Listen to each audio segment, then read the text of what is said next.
değil mi abi? Diyarbakır'da düzenlenen 6. yöresel ürüne gurme fuarında Van kahvaltısı olarak biz de yerimizi aldık. Van'da 30'a yakın doğal ürünler getirdik. Van'da kahvaltıda sergilediğimiz otlu peynir, karakovan balı, işte Van'ın kavutu, cacığı, çöreği, ekmeği ve buna benzer yöresel lezzetlerini getirdik. Tüm Diyarbakırları fuar alanına bekliyoruz. Gerçekten güzel lezzetler var. Bütün illerden gelen lezzetler var. Onun için herkesi fuar alanına bekliyoruz. Tabii bizim sofranın kralı otlu peynirdir. İçinde sirmo dediğimiz sirmo, helis, mende, kekik otları var. 21 çeşit ottan oluşan bir peynir otları var içinde. Bu otlar dağların eteklerinde yetişiyor. Yani tamamen doğal ve organik otlardan oluşuyor ve peynire kattıklarında muhteşem bir lezzet çıkıyor ortaya. Gerçekten Van peyniri zaten biliyorsunuz yazın böyle topluyoruz peynirleri. Yerin altına gömdükten sonra 6 ay kaldıktan sonra yerin altında sonra çıkarıp getirip bu şekil sergi haline getiriyoruz. Gerçekten enfes bir lezzeti var. Herkesi Van peynirine almaya davet ediyoruz.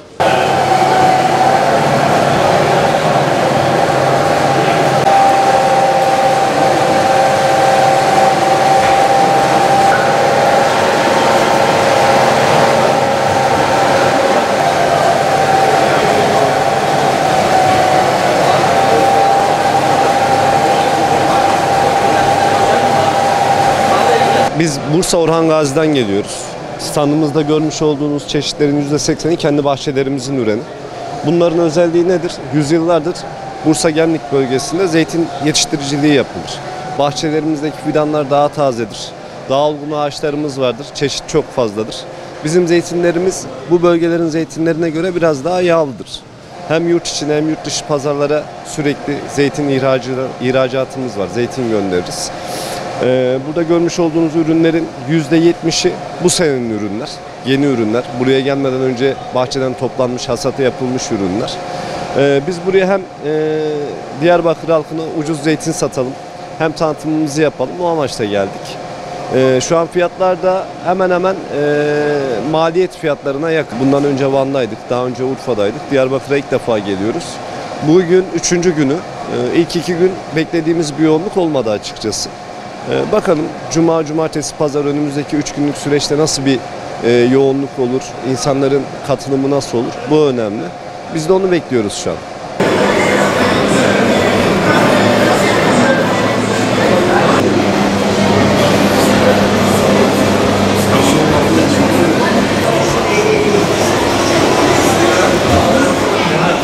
Çankırı'dan geliyoruz. Tuz mağarasından çıkıyor bu tuzlar.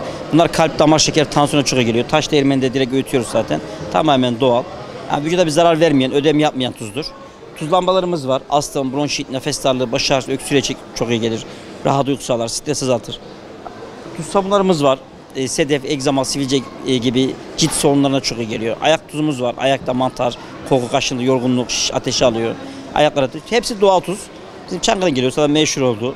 Yani çok sağlıklı tuzlar. Çankırı tuzunun çok mineral olduğu doktorlar sürekli tavsiye ediyor. Bu ara aşırı bir talep var zaten. Çankırı merkezde şu an yani acayip bir turist akını var şu an. Mağaraya olsun. Bir de koa hastalığına kanıtlandı sağlık açısından. Herkesi bekleriz.